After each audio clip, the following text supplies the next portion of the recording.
This week. Great to welcome a very wide range of colleagues, including from academia, from the voluntary sector, and lots of interest from colleagues in the probation service. Particular welcome to those of you who are directly involved in running or managing OMiC arrangements locally. Very interested in hearing your views after our presentation.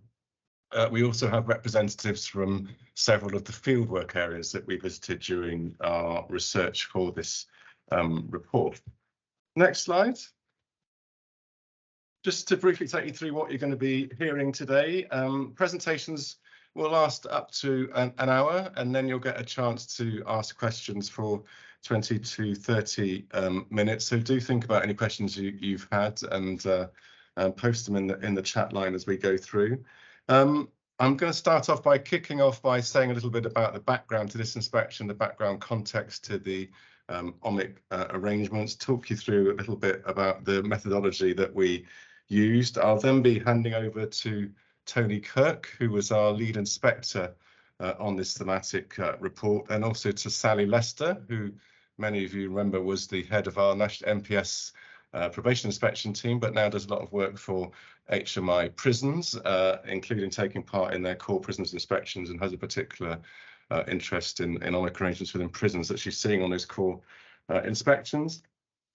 And then at the end, you'll be hearing from Tammy Burrows, who has recently left us, but until the end of February was the head of effective practice for HMIP. And she'll be talking about an excellent effective practice guide that we have published alongside these reports, which celebrates some of the local good practice that we found in this area and highlights some of that work. Next slide. As I said, this has been a two-part thematic inspection of the offender management and custody arrangements. The first part was conducted jointly with the prisons inspector, and we published it in November, and it was based on fieldwork in prisons in April of last year. Second part published on Tuesday of this week, followed up the cases we'd seen in prisons in the spring of last year in the autumn. So fieldwork for part two was sort of October, November of last year. Just a bit of background to OMiC. I think many of you will probably know all this, but implementation of OMiC actually started quite a while ago, back in April of 2018, although it was heavily interrupted by the COVID pandemic, which meant that probation staff in prisons had to be withdrawn and disrupt the implementation of the key work arrangements in prisons. So the actual total rollout of the model didn't happen until well into 2021. HMPPS and MOJ have invested very significant resources in the model, starting with the recruitment of an additional 2,500 new prison officers signalled at the end of 2016 with the investment of £100 million to enable the implementation of the key worker model, but significant probation investment as well. Nearly 1,000 probation, a target of nearly 1,000 probation officer posts working in prisons, getting on for 200 of those SPOs, the remainder probation officers. People who are familiar with the model know that it involves various key elements, including prison officer key workers, and then what are called POMs and COMs. POMs, prison offender managers, and those prison offender managers, POMs, can be prison officers, where we're talking about low or medium risk cases, or probation officers, where they are supervising and responsible for the higher risk cases. Responsibility is then handed over to a COM, a community offender manager, which will be a probation practitioner in the community. Next slide.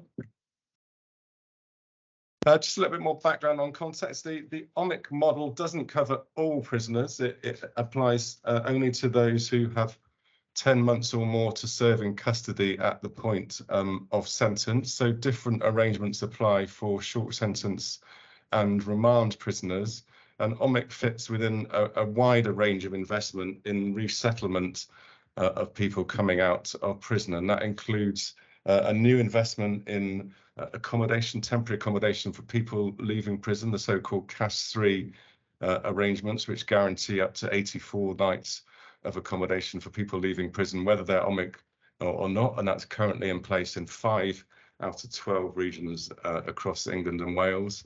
And there are also a wide range of externally commissioned rehabilitative services available for people in and out of prison through a range of national contracts across England and Wales.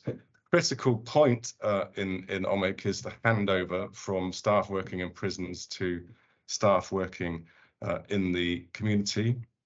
At the moment, there's an assumption that that handover should happen for the higher risk cases, i.e. for what MPS legacy cases, 7.5 months before someone is released, but only a shorter period, 12 weeks before release for low and medium risk CRC cases.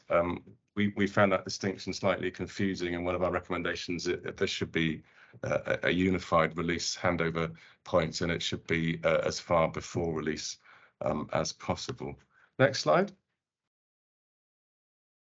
Very quickly, the 8 prisons involved in this thematic are up there on the screen. We deliberately chose a range of prisons. You'll see there's a women's prison in there, there's a YOI in there, there's a high security prison in there, HMP Manchester. There's a mix of local and longer term training prisons.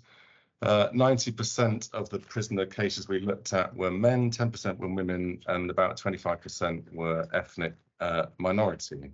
Next slide.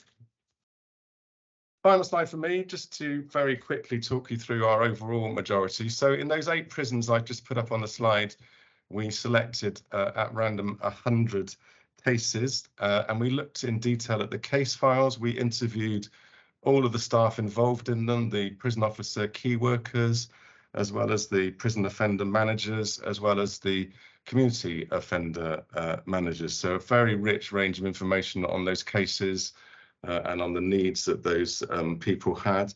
And very importantly, we also used the organisation DWRM to interview as many of those 100 prisoners as we could while they were still in custody, and they did a great job. They managed to interview 72 of those prisoners. It's really important to get their feedback on what they were experiencing as well.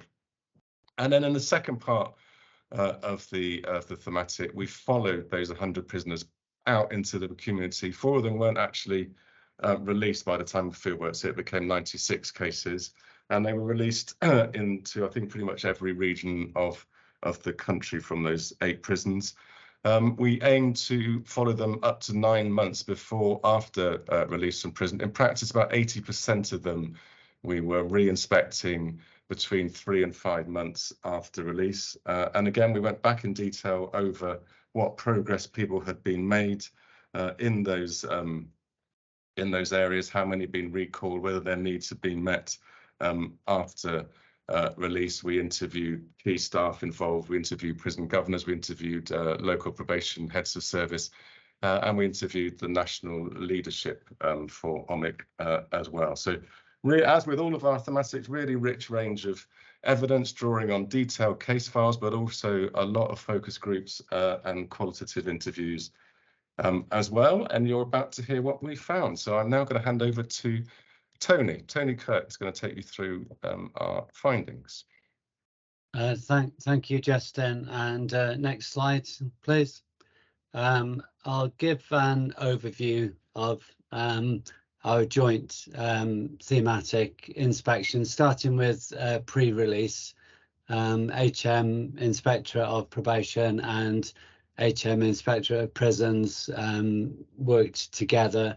I'll give an overview of our findings on leadership, implementation of the model and staffing, and then I'll hand over to Sally Lester to continue to present our pre-release findings. What we found is that most prison and probation leaders are committed to implementing OMiC, and that OMiC has brought together prison and probation leaders to work more closely together. Although we found that governance arrangements are complex, so senior leadership forums and the part of the complexity is that prison groups and probation regions are not coterminous, and the impact that this has is that it's then sometimes difficult to translate the strategy into practice in prisons and probation regions. We found very distinct organisational cultures, quite different between prisons and probation, and this also impacted on delivery of the model. We found that in prisons, the need to focus on security and basic regime delivery, sometimes that was at the expense of key work, and so there's that organisational pressure in prisons. In the community, the shortage of staff meant that comms were not always able to prioritise pre-release work, and as one practitioner said to us, you don't get SFOs on your pre-release cases, so that staff shortage both in prisons and in the community really impacted on the delivery of the model. And we also found with ICT there's been some very welcome developments, but still some barriers. So the ability for community practitioners to access information from prison staff and from key workers is very helpful. It doesn't work the other way around. So key workers were not cited on sentence plans, and some prison offender managers were not cited on NDELIA. So we found some barriers to information sharing, and that could lead to some difficulties in terms of working with the same practitioners, not working with the same information. I'm going to hand over to Sally Lester to go into more detail on our findings pre-release. Thank you, Tony. Thanks, Justin. Good morning, everyone. Next slide, please. So as Justin has said, and Tony, key workers have a really important role to play in delivering the OMiC model. What we tend to see are the how's it going type of chats on the wing. Sometimes these are being recorded as key work sessions, perhaps driven by the need to achieve targets for key work. And of course, supportive contact does have a positive place to play in helping people cope with prison, but often those sessions lack sufficient depth and meaning to deliver the OMiC model. Key workers sometimes struggle to deliver regular structured sessions because they may be cross-deployed to other operational duties. In one prison, we saw that they were scheduled for key work in the evenings when they couldn't actually see the prisoners who were locked up. Not all key workers have had the training for that role, and their understanding of the role varies. Few key workers are aware of the individual's background or their sentence plan objectives, and that's partly because they're not able to access OASIS where those objectives are. As a result, the key worker doesn't have all the relevant information that they need when they actually might be the person who is well placed to identify offence paralleling behaviour or to support an individual to change their behaviour. To give you an example, in one case I saw the key worker was encouraging the individual to keep in touch with his family when in fact there were risk issues associated with that. Women who've been identified as having complex needs may not have a key worker. As one woman put it to me, she didn't want to spend the precious time that she had with a psychologist or offender manager dealing with practical issues, but sometimes she had little choice. Next slide, please. Many OMUs are under-resourced. Pressures in the community have sometimes meant that probation POM posts can't be filled. In one prison, we saw that the probation POMs were holding 150 cases. By contrast, in another prison, they had caseloads of 20 or 30, but they were also doing work that wasn't measured. For example, intensive work with some very complex remand cases. Few had the capacity to do intensive one-to-one probation work, and they tended to be focused on time-bound tasks such as reports and doing assessments and so on. Prison officer POMs were frustrated that when they were cross-deployed to operational duties, they sometimes had to let people down when they'd actually planned to have sessions with them. Some of their cases were those where the community offender manager holds responsibility and the POMs in a supporting role. And sometimes prisons take a passive approach to the management of those individuals. But as you will know, these are often the most challenging cases, i.e. those who've been recalled from determinate sentences. And at the same time, the extent to which the COM actively works with those cases varies between areas. All of this leads to a lot of frustration for prisoners, and sadly, the OMU is a frequent source of complaints that we hear from prisoners when we're on our routine inspections. On the positive side, the senior probation officers in the OMUs are generally really valued by their units and by the wider prison, and they're often key members of the senior leadership team. Next slide, please. In some prisons where they're dealing with a lot of short sentences and recalls, the POMs do very few initial assessments. Nevertheless, we're still looking to see an up-to-date assessment, and most prisons have worked hard to reduce the backlogs. The quality is variable, but recently I have seen some very good examples of assessments. In other cases, too much information is pulled through from a former assessment, often one that's been completed for supervision in the community or from a previous prison, and it needs to be updated for a period in this prison as opposed to the previous establishment. In terms of sentence plans, most prisoners are aware of their sentence plans, but very few have actually received a copy of it.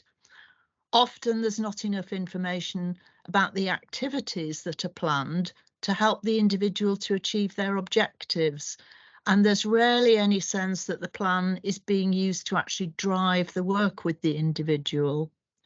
Some sentence plans tend to focus on accredited programmes as the central activity, but this may not be either achievable or appropriate. I have seen some very good examples where behavioural change or skills development are recorded as objectives, and they can be evidenced within the prison. Next slide, please. On this and on previous inspections, we found a lack of accredited programmes. Some have restarted since COVID, but for some prisoners, they no longer had the time to complete them before their release. I recently spoke to one man who said that he'd stayed at a Cat C prison so that he could complete a programme, but then he wasn't prioritised and he ran out of time. In other words, he was being released without having completed the risk reduction work that he knew he needed and he was willing to do. The lack of programmes would be less of a problem if the POMs had time to do focused one-to-one offending behaviour work. The lack of meaningful interventions hampers progression, and there are a lot of prisoners stuck at different points in the system. One prison told us how difficult it is to find out which programmes are running in which prisons, which makes it unnecessarily difficult to move people on. Next slide, please. Risk management plans often seem to be comprehensive, and this has been helped, I believe, by the 4 pillars approach. I've seen some very good examples of plans that incorporate details about management of risk in both the prison and in the community.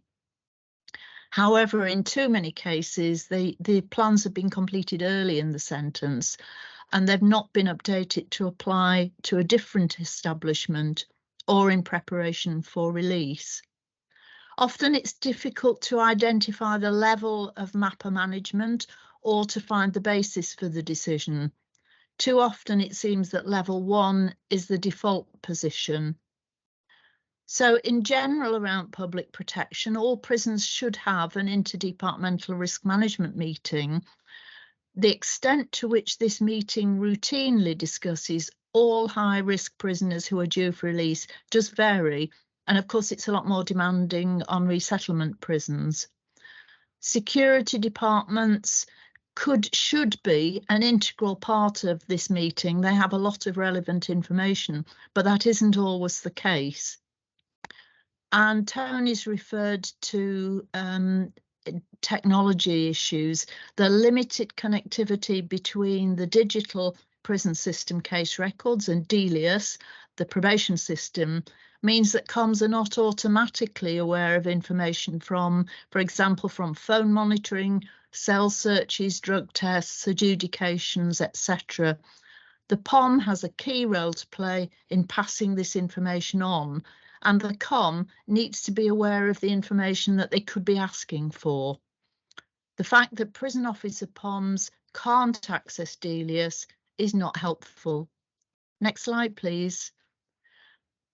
At the time of the inspection, we identified a number of problems with handovers.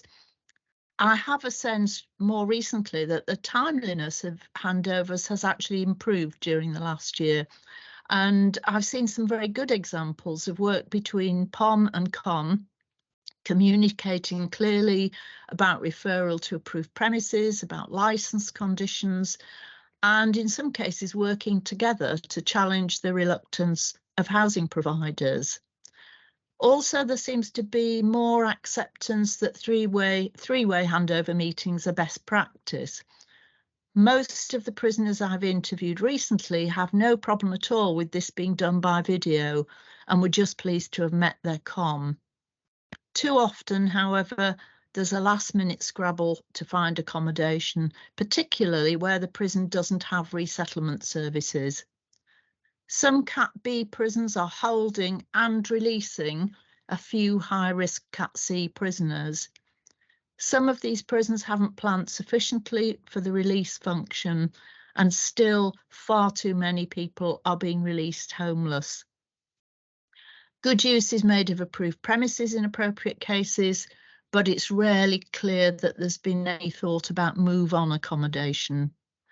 To give you one example, I saw a case of a high-risk man who was due to be released from a Cat B prison the following day.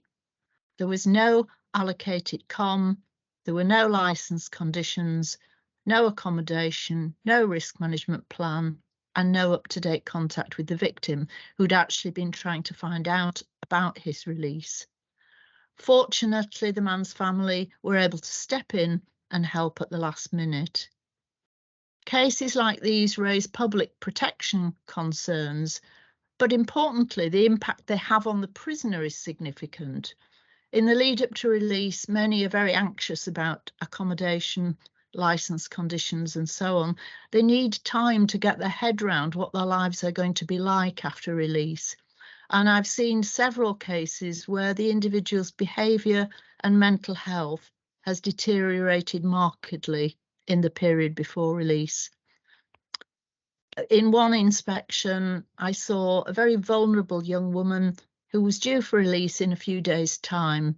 She said she'd got clean during her sentence, but she was so anxious about the lack of support on release that she anticipated using again.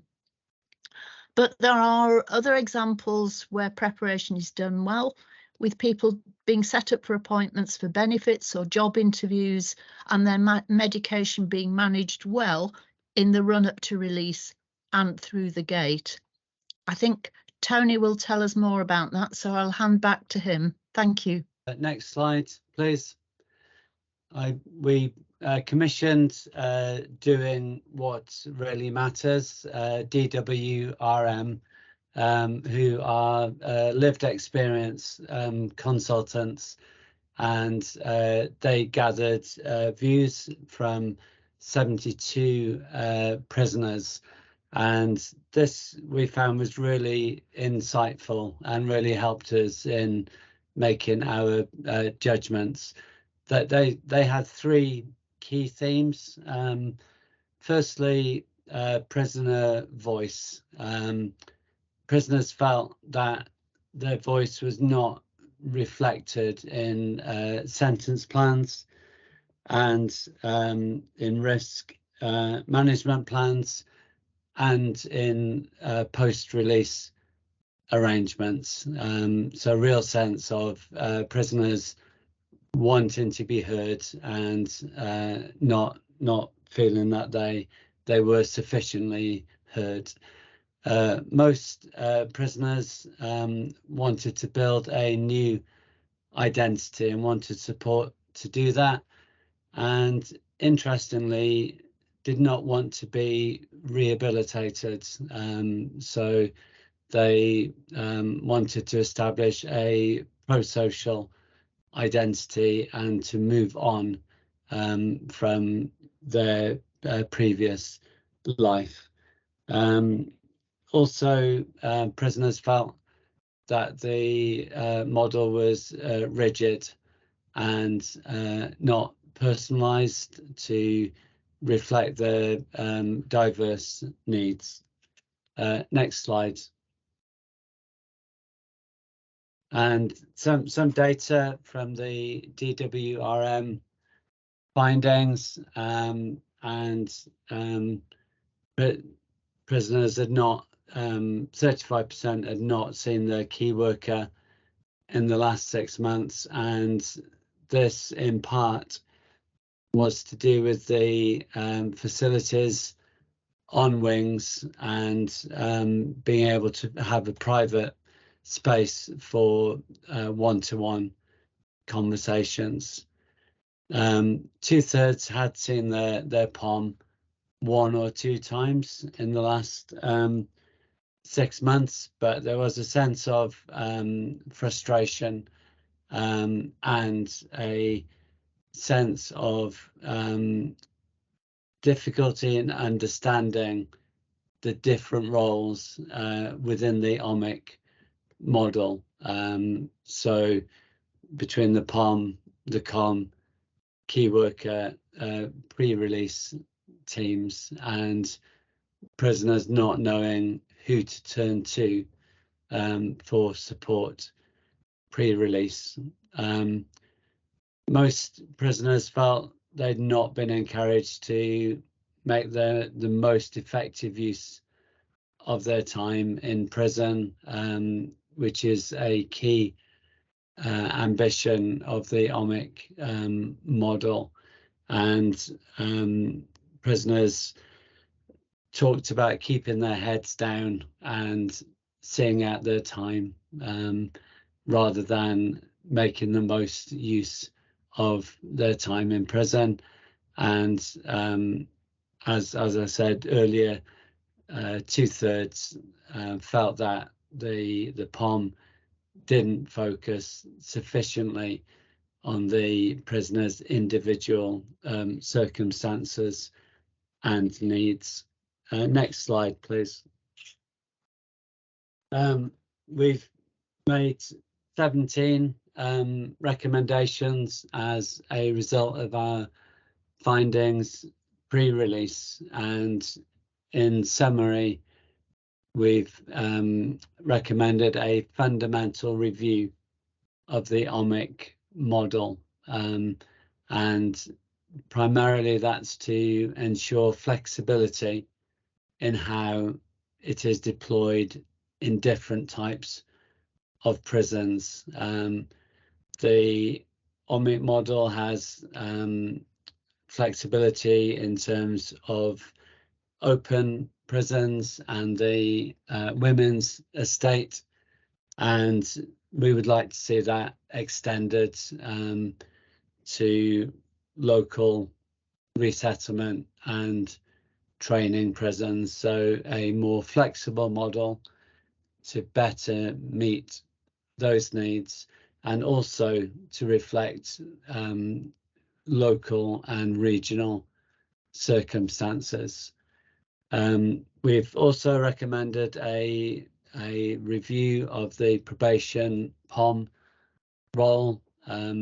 We didn't always see where that role added value, particularly, for example, in local prisons where there's a high churn and offender flows sometimes worked against the OMiC model.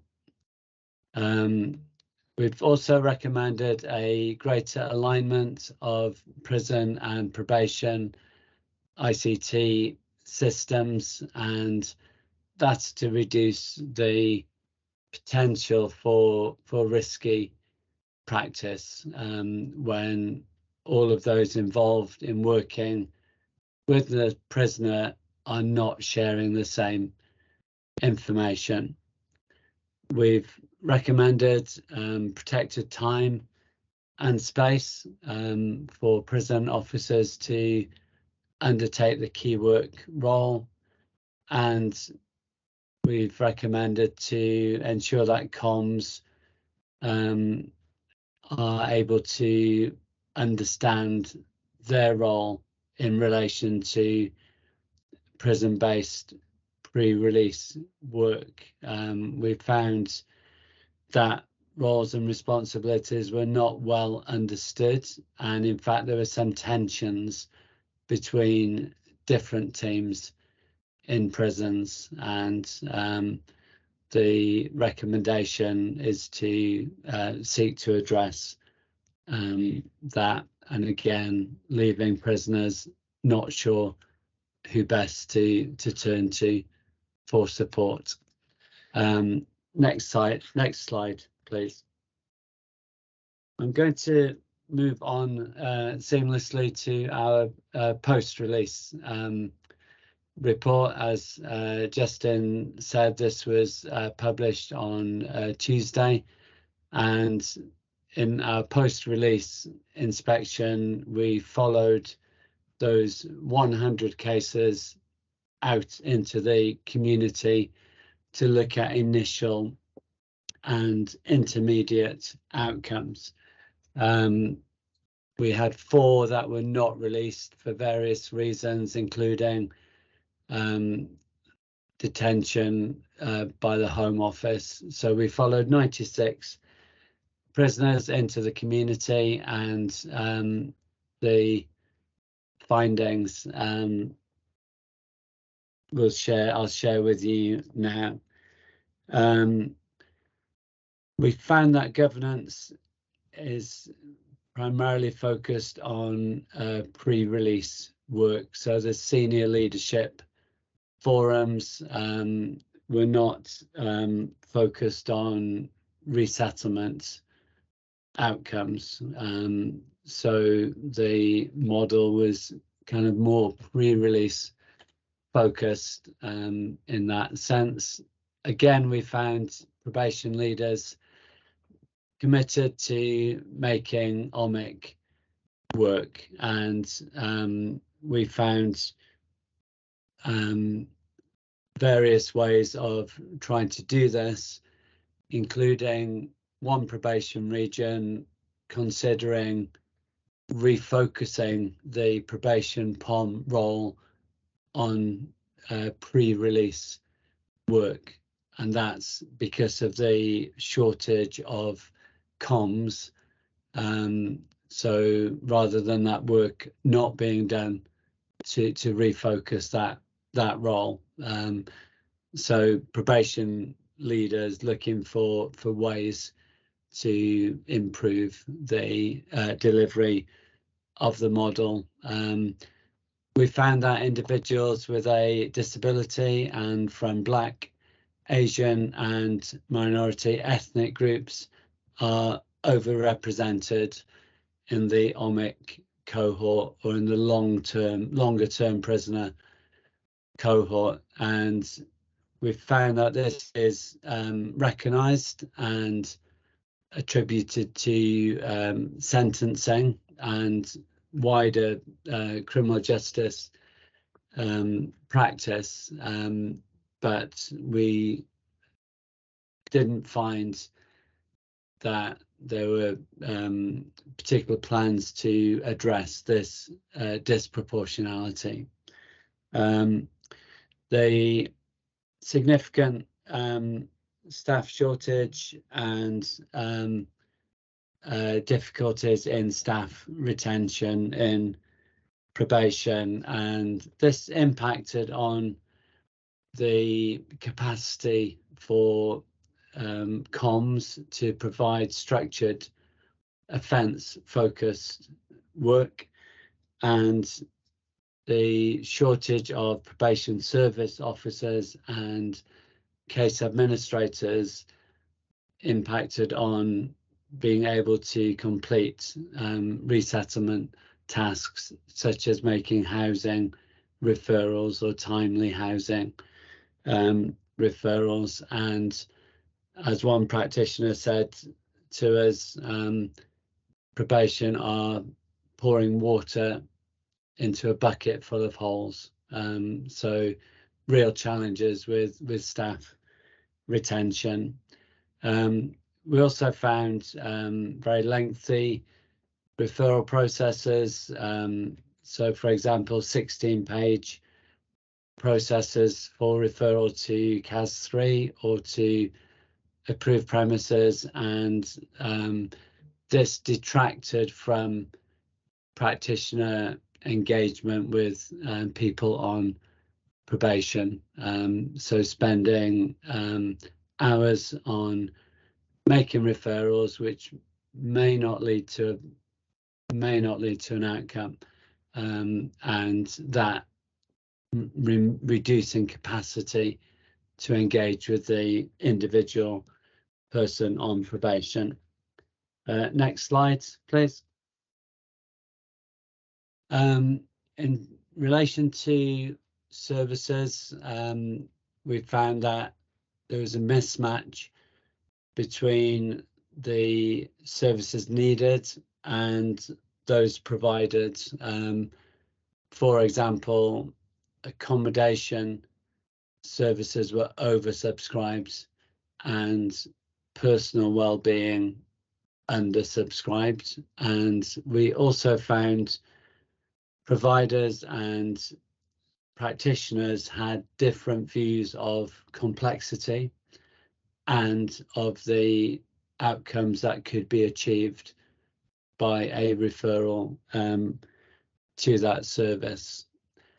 We found that community accommodation services tier 3 worked well. So the 5 probation regions where that's fully implemented, we found that the prison leavers were less likely to be homeless, more likely to be in supported accommodation, and less likely to live with friends. So CAS 3 we found was a real positive for prison leavers and for move on from approved premises accommodation. That was a good news story. We found that services to address the key needs were delivered in only 1 in 3 cases, and that's in relation to attitudes, family and relationships, and substance misuse. And similarly, services to support keeping other people safe delivered in just 1 in 5 cases, and that includes domestic abuse and services to address domestic abuse perpetration.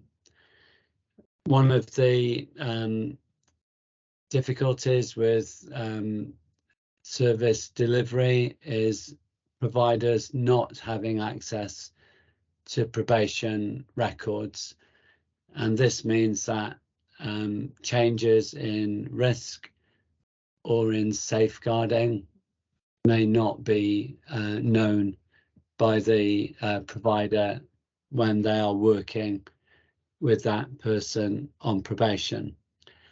We found that co-location works well, so where services are co-located in a probation office, this worked well in terms of improving practitioner understanding of services, and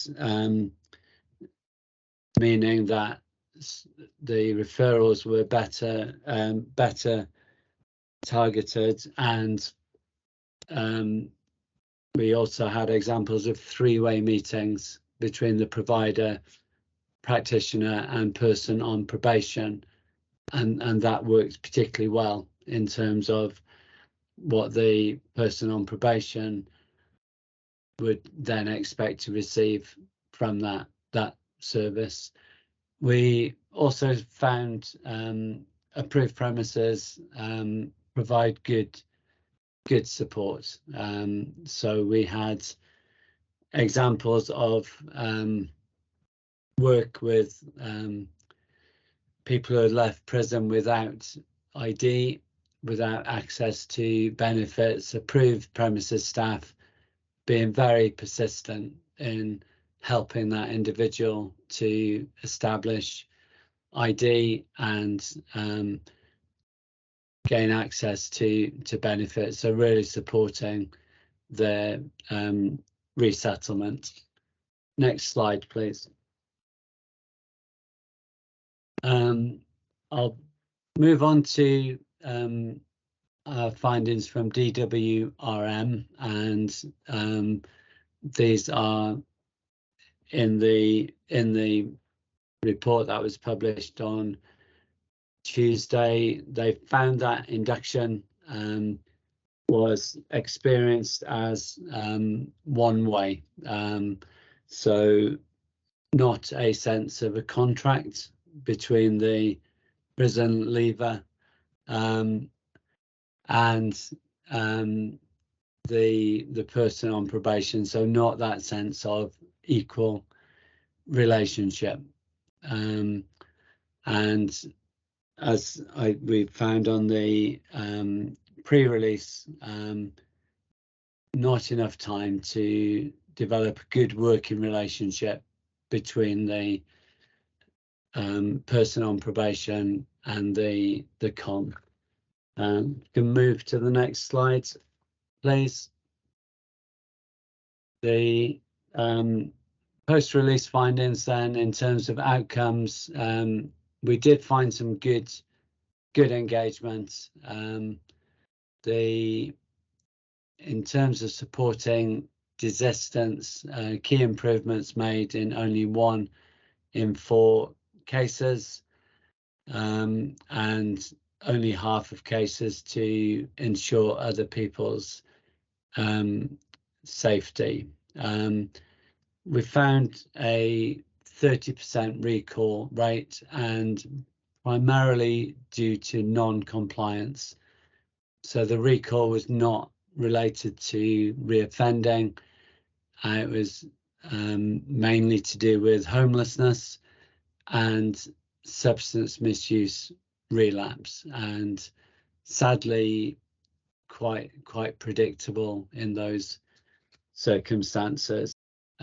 We've made 10 recommendations from our post-release report, and in summary, we've called for the introduction of a senior practitioner role, and this would improve retention. It would improve consistency of case management and oversight of cases, continuity of care in substance misuse treatment to help reduce recall and to support resettlement, giving providers access to probation service records, more timely information sharing in relation to domestic abuse and safeguarding, and practitioners working with administrators and probation service officers, for example, in the pod model, to improve resettlement support. And with apologies, I think I've gone over by 2 minutes, but I'm going to hand over to Tammy in relation to effective practice. Fabulous. Okay, so notwithstanding all you've heard today, there were examples where we saw our standards delivered well and some clear indicators of principles of effective work in this area. So we have published effective practice guides to go alongside each phase of the thematic inspection. The first, regarding the pre-release, is structured as shown here. So I'm just going to give you a quick summary of each of the sections in the hope that that will make you want to read it. The background provides an introduction into the OMiC model. We then share the standards we used in this thematic. So that's what we look for and our expectations under each standard. So an example being, under staff, we're seeking to see staff working within OMiC being empowered to deliver a high quality, personalised and responsive service. So of course that's going to cover things like workload, the skill set and the profile of the staff, the effective oversight of them, and the learning and development offer. The next section looks at learning from people in prison, which is a summary of the DWRM findings covered earlier by Tony. Although I think it's really important to reiterate that those chime really well with the principles seen within the effective practice examples across both EP guides. So we provide examples of effective practice across what we call our Domain 1 standards, so that's organisational delivery. Peter Francis, the governor from Lancaster Farms, agreed to do a video interview with us, and he talks about the culture he develops within the prison. I shouldn't say he, because he was really clear it was a joint effort. I'd really recommend watching that video. I love the example he provides at the end, and where he talks about the significance of small things. So a bit of a spoiler alert here. He relays an example of being approached by a rather tall person in prison, and he said he was a bit uncertain about what the chap was going to say. But he speaks about the importance of staff listening to the concerns of this individual. So it all relates to a pair of trousers, because he was a very tall person. Seems really minor, but he'd never been in a prison where they'd found him a pair of trousers that fit. And I think that speaks volumes. We also share an example from the Southwest area, and 3 members of the Diversity and Inclusion subgroup from the OMiC Senior Leadership Forum highlight the collaborative approach they take to sharing learning from across the prison estate and the probation services in a recorded interview. So that's another one to watch. Another example we share is Cardiff's approach to those people from a foreign national background, because we found it to be a really responsive and tailored approach to that group. Final video we got was Frank Baker, who's the head of OMU again at Lancaster Farms, and he spoke about their quality assurance approach to key work. I think what was really significant for me in that is that he spoke about how every contact with providers is an opportunity to support change. So for him, it was really important to get that right. And for me there, I think that really embeds those desistance principles within the work that we do. The guide then talks about the different roles of the POM, the key worker and the COM, and those undertaking the roles across Low Newton, Lancaster Farms and Worcester Probation provide their insights. We share some guiding principles for work based on the effective practice examples we saw, and that includes the importance of establishing and sustaining effective working relationships, meaningfully involving the person in prison, not just in a tokenistic way, but really collaborating to make things like objectives more relevant, which I believe, will increase the ability to keep people safe and most likely have a positive impact on compliance. It's important to be clear on expectations around progress and help to maintain motivation and hope.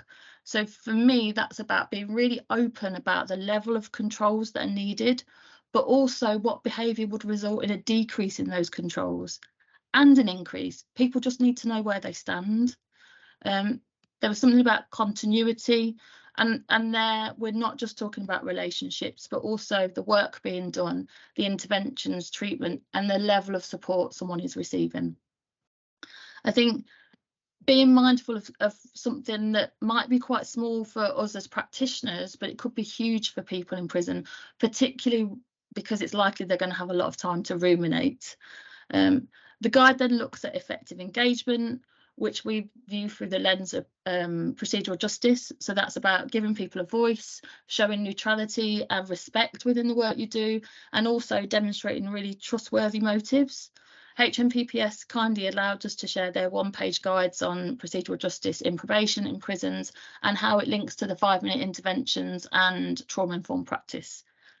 Finally, we provide some case examples from a range of the prisons which were part of the field work, and they include themes like taking an individualised approach, working with people so they don't feel done to, being really realistic about change, so acknowledging you have to build on it incrementally sometimes.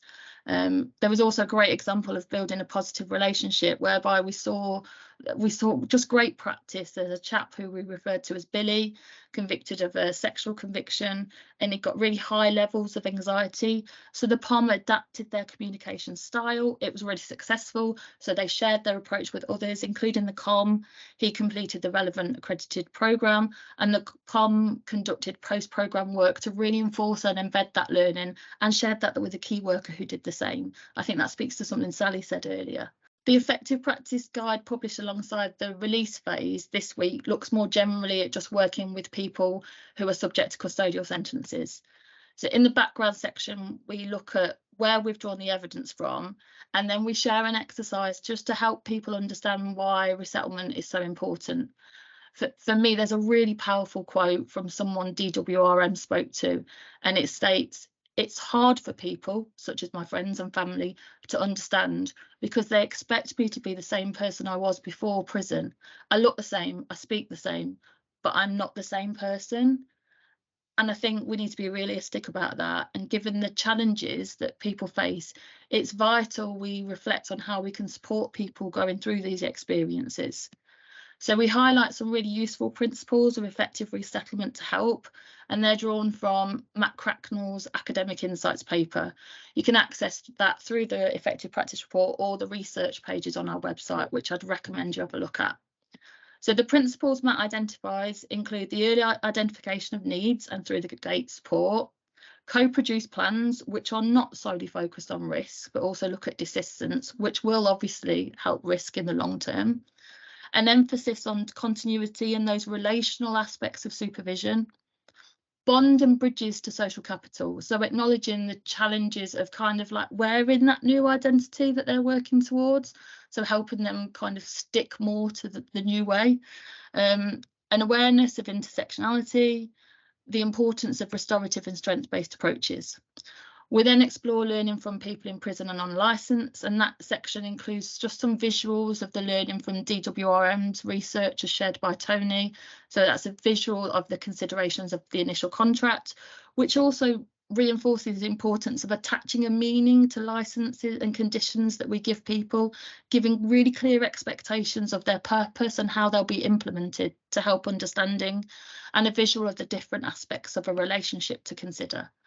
Next, we look at services to meet the needs of people in prison and through the gate, and we do that through the lens of basic human needs. So we've hooked it onto Maslow's hierarchy of needs, and there's a little exercise there to get people to think. In exploring the case management themes, we start with the importance of effective relationships. There's a great example from the Blackpool office with their Hope Corner, where staff had handmade, I can't say for toffee, but they'd handmade bags for people leaving prison, and put really useful items in there, such as toothbrushes and toiletries. And I think the staff there had paid for that themselves. We also explore a whole host of themes and try and give examples and quotes to showcase these, such as the real importance of being clear about the purpose of your role. Many people didn't know what probation did or what they're for. Working in a way which increases resources for the individual, both on a personal level, that human capital, and social level. There's a great example of a practitioner who's really tenacious in her efforts to support someone's ETE because they recognised how powerful that was. We're coming to the end, but there are so many other examples about themes, multi-agency working, making sure that the practicalities of the working relationship are clear.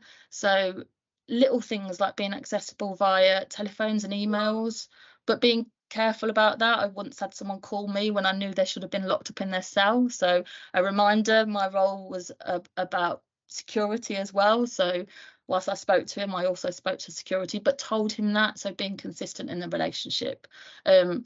Please do go and read it because there are a lot more examples in there. So if you can move on to the next slide, which just is showing both guides that are available. They're on the effective practice page under case supervision, and I shall hand back over to Justin now. Thank you ever so much, Tammy. Do read both of those guides and do read the reports themselves on the thematic. Lots of fantastic information there. And as Tammy said, although we were disappointed by some of what we found, we did find some good practice locally around the country on both the probation and prison side that we did want to celebrate in those guides. Now we've got some time for Q&A for those who are able to stay on. I hope you are. Do start to post your questions in the chat line or raise your yellow hand. I thought perhaps before we get on to that, it might be good to hear from HMPPS colleagues a response to what we found. I don't know whether Tajinder or Zoe from the National OMiC team, you might want to come in and just say a bit about your thinking around OMiC. Thanks, Justin. I'm sure Zoe's happy to come in as well. Yes, so people who don't know, my name is Tajinder Singh Matharu. I am Deputy Director in HMPPS, currently overseeing the OMiC Review, Reset and Relaunch project, as we're calling it now. And that's in response to the inspection. I think a couple of points from me for everyone. First of all, understandably, what you've actually covered has been incredibly helpful in terms of setting it out, and the reports themselves, and in particular the effective practice guides I really find helpful.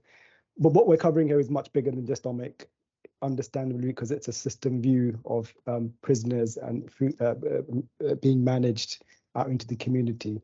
But so the response has to be kind of system-wide as well. So I get that, but it's just important. I think it's important just to note that this is much bigger than OMiC, especially the post-release bit of it. In some ways, the title is a bit of an oxymoron. Offender management in custody post-release doesn't quite equate. But yeah, so I think you mentioned it a few times in terms of the complexity of it. I'm firmly of the view that we can't respond to a complex system, which a system is complex, with a complex model. So I'm keen that we take the learning from your reports, but also our own in-house evaluation and research that's ongoing right now, to strip back what we can to make this simpler, make it simplified, respond to some of the review questions you've asked of us in your recommendations, and clarify roles and responsibilities across the piece. I'm confident we can do that, but it will take some time to get through some of that. And actually, I'll let Zoe come in if she wishes to, but I think one of the questions that's been posed in the chat from Laura in particular, I think is a really good one. And to quote you, Justin, I think in terms of the model simply not working, is it because your findings suggest that the fundamental components kind of are just wrong, or is there evidence to suggest that it's not working because of the acute pressures in the system? The system's just not primed and able to support delivery right now. I think there's an important distinction to make if we possibly can. But thank you for the opportunity and for doing this. I'm not sure if Zoe's online and wants to say anything. Yeah, thanks. No. Thank you. Thanks, Justin. Thanks, Tajinder.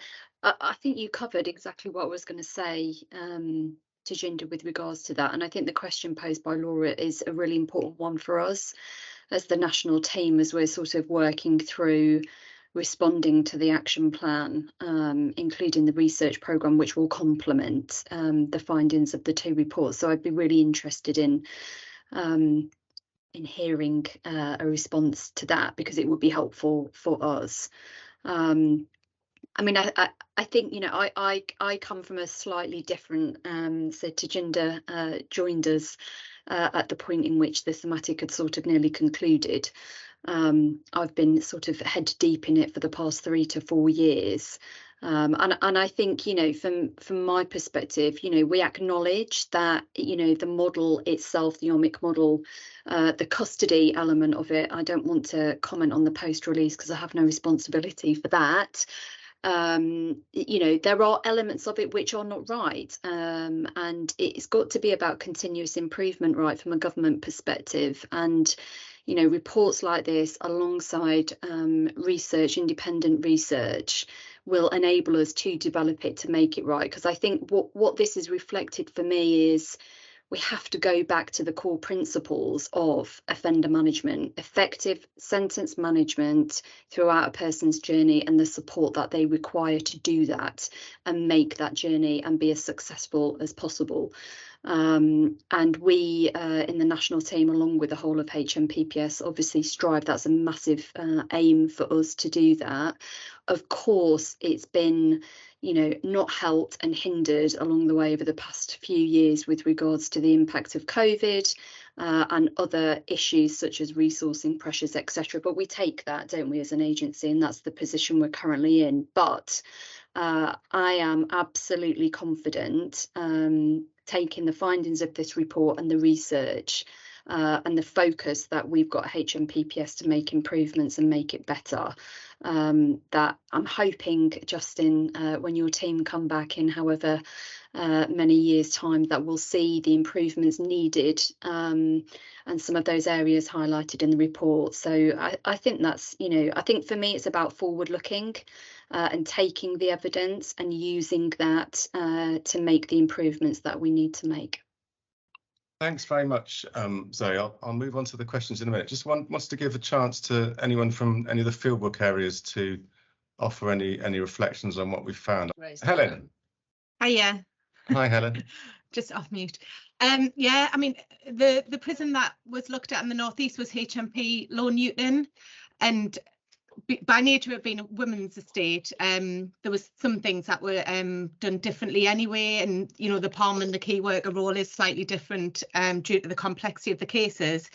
But I think I just wanted to reflect overall that, as you're probably aware, the pre-release services have been kind of relaunched, and that's happening nationally in terms of the short sentence function.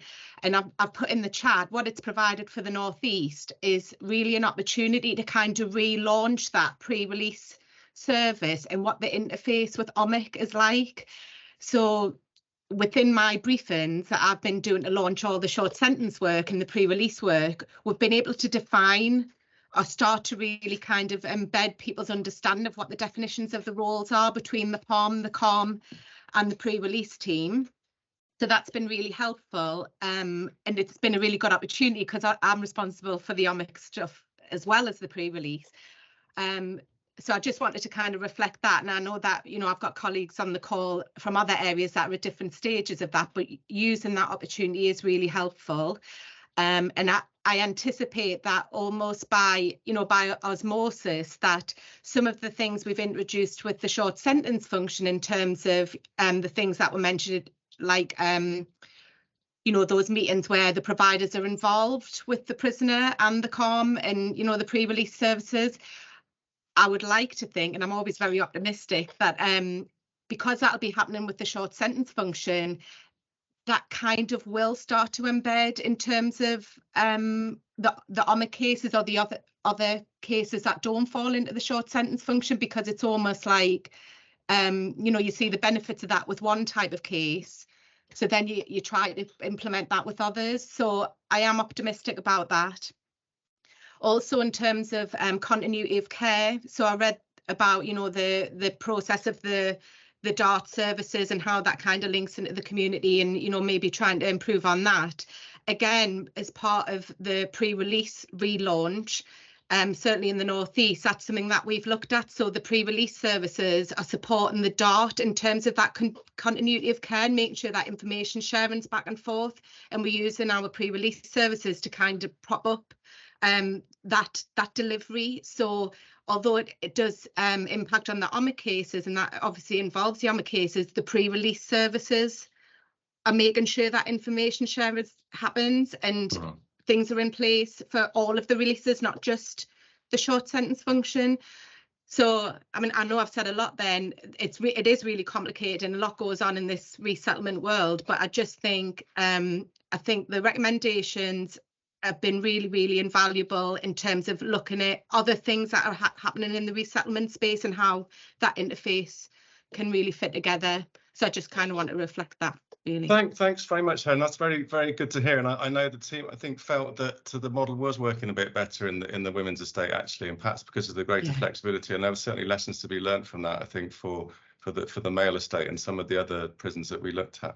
Should we just start? Maybe I'll get on to some other questions, but maybe we should start with the question that Tajinder and Zoe was flagging from Laura Pope, which was, did your evidence suggest that the model is simply not working because the fundamental components of the model are wrong? Or was there evidence that suggests it's currently not working because of the acute pressures in the system and the system is not primed or able to support delivery of the model? Sally and Tony, do you want to have a go at answer that one? Okay, I'll have a go if you like. I think one of the main flaws with the system is the one-size-fits-all approach.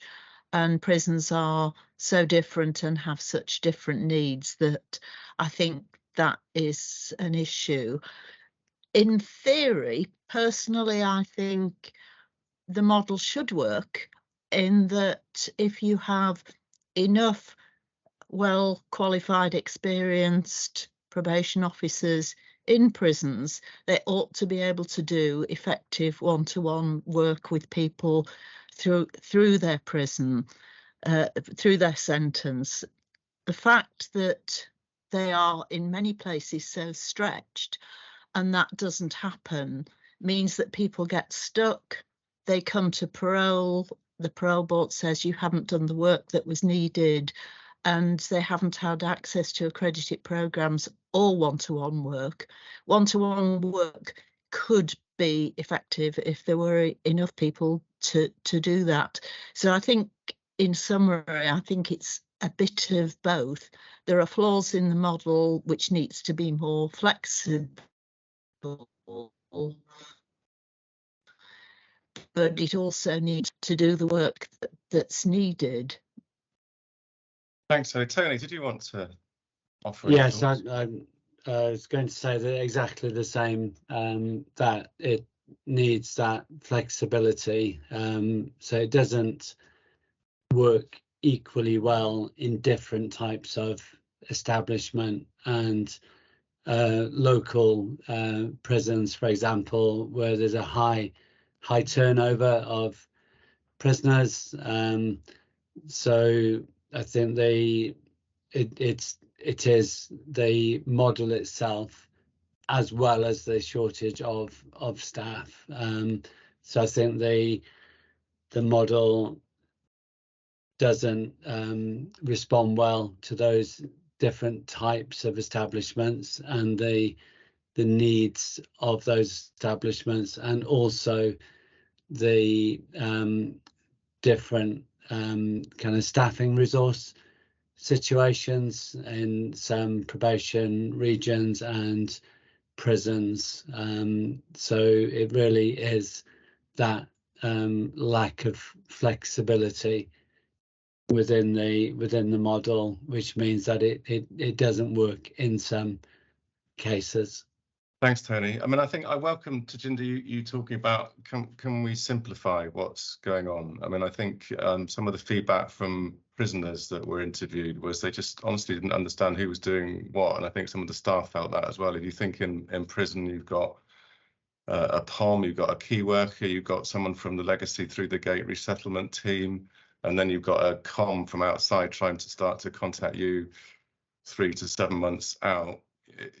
It certainly wasn't clear to me all the time who was supposed to be doing what in that ménage of different roles, and it's certainly not clear to the prisoner, I think, a lot of the time. So, well, and then on top of that, you've got potential CRS providers trying to interact with the prisoner as well as other bits of the prison regime. So I think that simplification thing must be helpful and would avoid hopefully duplication when resources are so tight as well.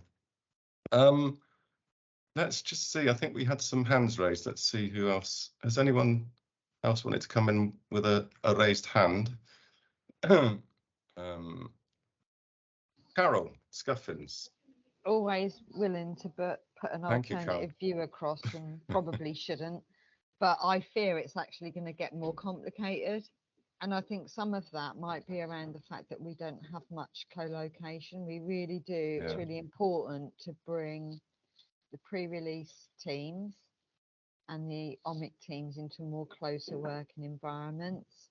And everybody needs to be on board with that, really, because we can't do that much about infrastructure within prisons. But, you know, the same recommendations seem to keep coming back. It's much better when people work more closely together to help with service delivery. I personally would really like to see a lot more sort of blended working between the two teams. They shouldn't be seen as separate issues, really, because at the end of the day, it's all resettlement. It's all getting people ready to go out into the community. And the resourcing thing's a huge concern for me, because this is never really going to be as productive or as efficient as it could be if we don't try and pare it down a little bit to make it more manageable, phase in how we implement things, because it's all implemented at once and that's never helpful, and kind of timeline it realistically with resourcing, which also isn't happening. It's just a bit like this is all coming and then it lands and we suddenly think, oh, we haven't actually got enough people to do this. Which bits do we need to park for a little while? Thanks, Carol. I mean, I think the other point that came out for me in the pre-release one was just often the lack of space for people to do work with prisoners. One of the bits of feedback where there really wasn't any private space you could do one-to-one interventions work with prisoners on the wings, and some of the probation officer POMs weren't even sure they were allowed on the wings without an escort or what their role was. So they were not interacting as much with prisoners out on the wings as maybe we thought that they should be, and certainly maybe in comparison to some of the resettlement teams who were out and about trying to sort people's accommodation and the practical side of resettlement out. Other questions or comments? David Breakspear, did you want to come in? We've had some interesting chat responses from you about things. Departure lounge at HMP Doncaster, I think you thought was a good initiative. I was fortunate to have been invited as a guest, ironically enough, to HMP Doncaster by Teresa Bruce, their head of education. And I was given, if you like, access all areas. And I was really, really impressed with what they were doing there. Obviously, having a departure lounge isn't the solution, but it is part of the solution. And I mentioned before that, I mean, obviously I've got a history of prison, and these conversations we've been having since the start of this century. Oasis, sentence plans, resettlement plans, it's the same conversation. And it appears that nothing's obviously changed.